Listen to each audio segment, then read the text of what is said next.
Most men think effort creates power. It doesn't. Position creates power. You can wake up at 5 in the morning. You can work 12 hours a day. You can grind until your eyes burn and still be invisible. Because effort without positioning is just exhaustion. The world does not reward how hard you try. It rewards where you stand. And most men are standing in crowded rooms, competing, fighting, shouting, trying to be noticed.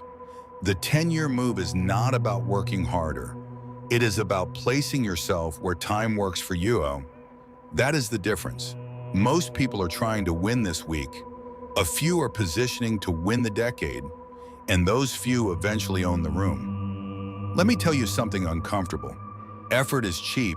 Everyone is busy. Everyone is building something. Everyone is tired. Hard work is no longer rare. It is expected. So if you are relying on effort alone, you are competing with millions. The 10-year thinker does not ask, how do I work harder? He asks, where will leverage exist 10 years from now? Because leverage multiplies effort. Without leverage, effort decays. With leverage, effort compounds. Most men compete, few position. Competing is loud. Positioning is quiet. Competing says, how do I beat them right now? Positioning says, how do I make them irrelevant later? One is emotional, the other is strategic. The competitor reacts, the strategist calculates.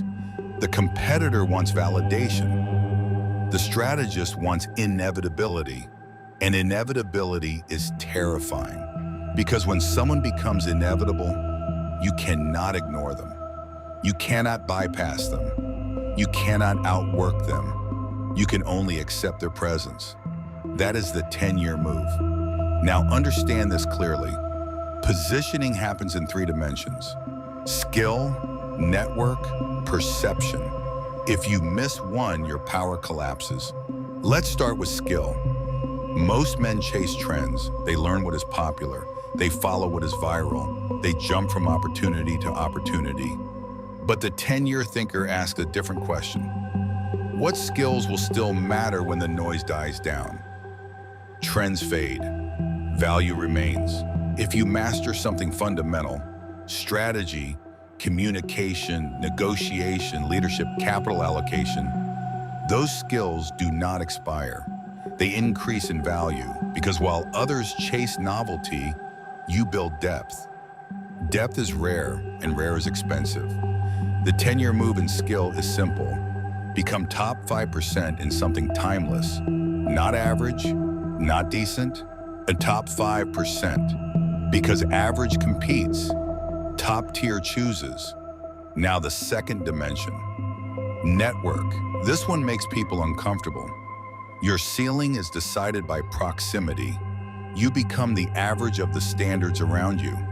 If you sit with complainers, you shrink. If you sit with builders, you expand. The 10-year thinker does not ask, who likes me? He asks, who challenges me? Powerful circles are not loud. They are not flashy. They are not posting quotes every day. They are building quietly, and they are selective. If you are not intentionally placing yourself near long-term thinkers, you are drifting into mediocrity. And drift is silent. It feels harmless. Until 10 years pass, and nothing changed. Now the third dimension, perception. This is where most men sabotage themselves. They think being valuable is enough. It is not. If nobody knows your value, you do not have power. Reputation compounds. Silently, relentlessly. Every action builds or erodes perception. Every word shapes positioning. Every association signals status. The 10-year move is not just becoming skilled. It is becoming known for something specific. Clear, defined, unmistakable. Because when people think of a category and your name appears automatically, you have positioned yourself correctly. That takes years, consistency, clarity, restraint. Most people talk too much, post too much, react too much, and dilute their image. The 10-year thinker is disciplined. He does not chase every spotlight. He builds a controlled narrative, slowly, deliberately. Now here is the brutal reality. If you are not deliberately positioning, you are drifting. And the world is not static. It is consolidating. Industries consolidate.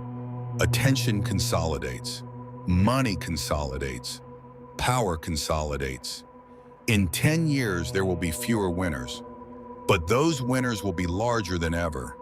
The middle class of relevance disappears. Average creators disappear. Average businesses disappear.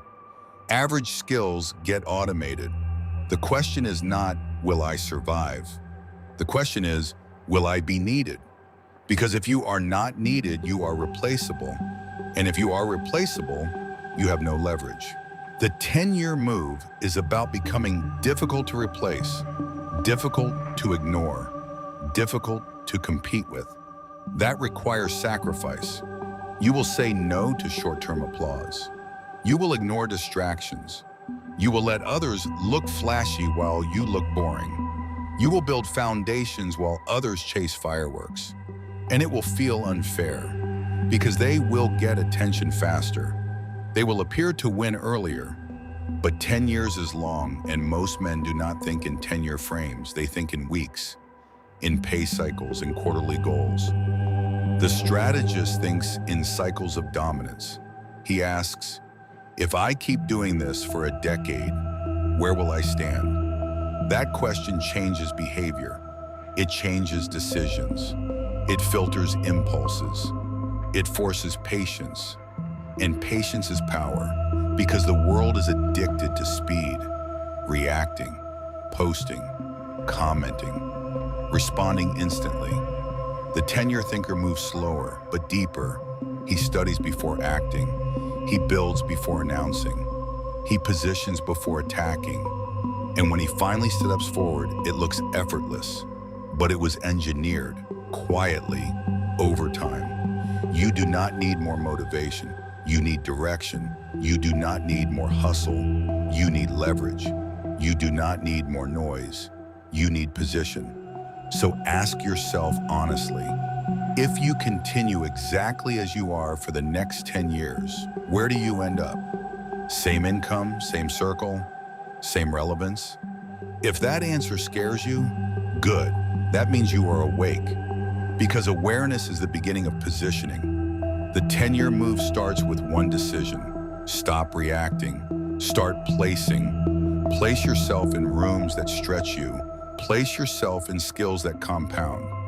Place yourself in conversations that elevate you. Place yourself where growth is inevitable.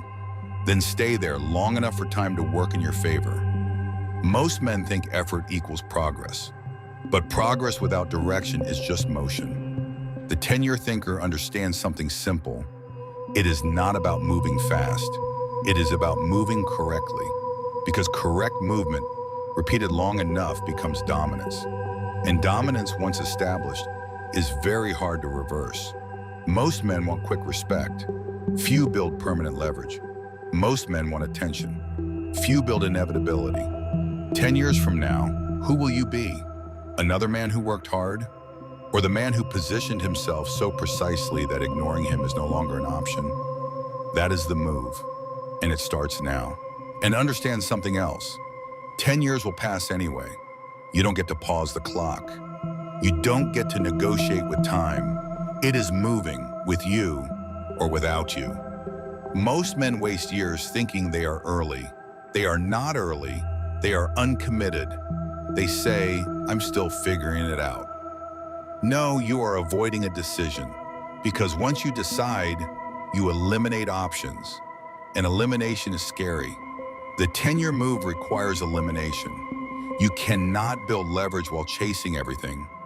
You cannot build dominance while staying comfortable. You cannot build inevitability while seeking approval. At some point, you must choose your arena, choose your skill, choose your identity, and accept that for years it will look slow. That is the test. Can you build when nobody claps? Can you improve when nobody notices? Can you stay focused while others pivot every 6 months? That is where separation happens. The man who wins in 10 years is not the most talented. He is the most consistent in one direction. Direction creates momentum. Momentum creates gravity. And gravity creates power. Once you have gravity, opportunities move toward you. People reach out to you. Doors open for you. Not because you chase them, but because you positioned yourself where ignoring you became costly. That is the shift.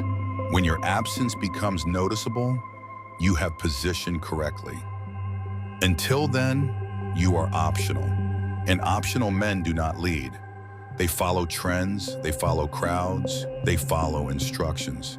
The 10-year move is about becoming necessary. Necessary to your industry, necessary to your circle, necessary to the rooms that matter. Not loud, necessary. So here is the question. If someone removed you from your field tomorrow, would anything change? Would anyone feel the gap? Or would you be replaced in a week? That answer tells you everything. If you are replaceable, you need deeper skill, stronger network, clearer positioning. And that work starts immediately. Not next year, not when you feel ready, now.